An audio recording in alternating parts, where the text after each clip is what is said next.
ഒരിക്കലും വിവാഹം കഴിക്കാൻ കൊള്ളാത്ത 6 വിഭാഗം സ്ത്രീകളെ കുറിച്ച് പറയാം. ഇതിൽ 6ാമത്തത് വളരെ പ്രധാനപ്പെട്ടതാണ്, മിസ് ചെയ്യേണ്ട.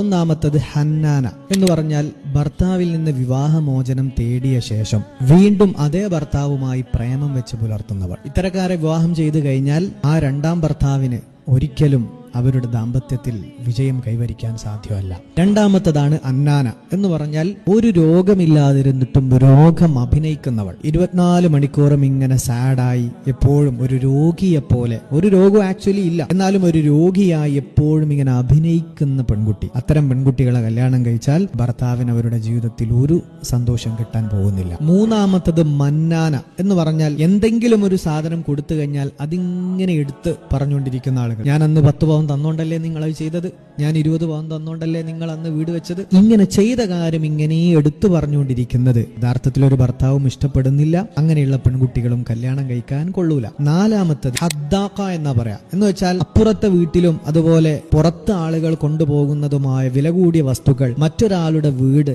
മറ്റൊരാളുടെ അനുഗ്രഹങ്ങളിലേക്കൊക്കെ ഇങ്ങനെ ആർത്തിയോടെ നോക്കുകയും അതിനെപ്പറ്റി ഇങ്ങനെ എപ്പോഴും പറയുകയും ആ ഭർത്താവ് അങ്ങനെ ചെയ്തു കൊടുത്തു, ഇയാൾ ഇങ്ങനെ ചെയ്തു കൊടുത്തു, അയാൾ ഭാര്യയ്ക്ക് ഇങ്ങനെ അനുഗ്രഹങ്ങൾ ചെയ്തു കൊടുത്തു, ഇങ്ങനെ മെറ്റീരിയൽസ് നോക്കിയിട്ട് ഇങ്ങനെ കമ്പാരിസൺ ചെയ്യുന്ന പെണ്ണുങ്ങൾ. അത്തരം പെണ്ണുങ്ങളും ഭർത്താവിന് വലിയൊരു സ്വൈര്യക്കേടായിരിക്കും. അഞ്ചാമത്തതാണ് ഷദ്ദാഖ എന്ന് പറഞ്ഞാൽ പരുപരുക്കൻ സംസാരം. വാ തുറന്നാൽ വളരെ മോശമായി സംസാരിക്കുന്നവൾ. യാതൊരു അച്ചടക്കവും ഇല്ലാതെ ആളുകൾക്കിടയിൽ പരുഷമായി സംസാരിക്കുന്ന പെണ്ണുങ്ങളാണോ അവരെയും കല്യാണം കഴിക്കാൻ കൊള്ളൂ. ആറാമത്തതാണ് ബറാഖ എന്ന് പറഞ്ഞാൽ ഫുൾ ടൈം കണ്ണാടിയും എടുത്ത് ലിപ്സ്റ്റിക്കും എടുത്ത് സൗന്ദര്യബോധം വല്ലാതെ അതിക്രമിച്ച, അതിനേത് സെറം ഉപയോഗിക്കണം, അതിനേത് ഫേസ് വാഷ് ഉപയോഗിക്കണം, അതിനേത് ഫേസ് ക്രീം ഉപയോഗിക്കണം, ഏത് സൺസ്ക്രീൻ മേടിക്കണം, വാ തുറന്നാൽ അല്ലെങ്കിൽ ഒന്ന് ഷോപ്പിങ്ങിന് പോയാൽ, ഒന്ന് പുറത്തു പോയാൽ ഇത് മാത്രം സംസാരിക്കുന്ന, ഫുൾ ടൈം സൗന്ദര്യവർദ്ധക വസ്തുക്കളിൽ അഭിരമിക്കുന്ന പെൺകുട്ടികളാണോ അത്തരം പെൺകുട്ടികളിൽ നിന്നും ഭർത്താവിന് വലിയ സമാധാനം കിട്ടുകയില്ല എന്നാണ്. ഇനി നിങ്ങൾ പറ,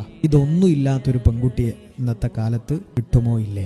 ടെൻഷൻ അടിക്കണ്ട. ഇതെല്ലാം ഒത്തിണങ്ങിയ, ഈ സ്വഭാവം ഒന്നും ഇല്ലാത്ത ഉത്തമയായ ഒരു പെൺകുട്ടിയെ കിട്ടണമെങ്കിൽ ഖിയാമത്ത് നാൾ വരെ ലോകം മൊത്തം തപ്പി നടന്നാലും ഇങ്ങനത്തെ ഒരു പെണ്ണിനെ കിട്ടാൻ സാധ്യതയില്ല. അവിടെയാണ് റസൂലുള്ളാഹി സ്വല്ലല്ലാഹു അലൈഹി വസല്ലം പറഞ്ഞത്, നിങ്ങളെ ഭാര്യക്ക് നിങ്ങൾക്ക് ഇഷ്ടമില്ലാത്ത ചില സ്വഭാവങ്ങളൊക്കെ ഉണ്ടാകും, പക്ഷെ നിങ്ങൾ ഇഷ്ടപ്പെടുന്ന ഒരുപാട് നല്ല സ്വഭാവം അവളിൽ ഉണ്ടല്ലോ, അതാലോചിക്കുക, അവളെ വെറുക്കാതിരിക്കുക എന്ന് നബി സ്വല്ലല്ലാഹു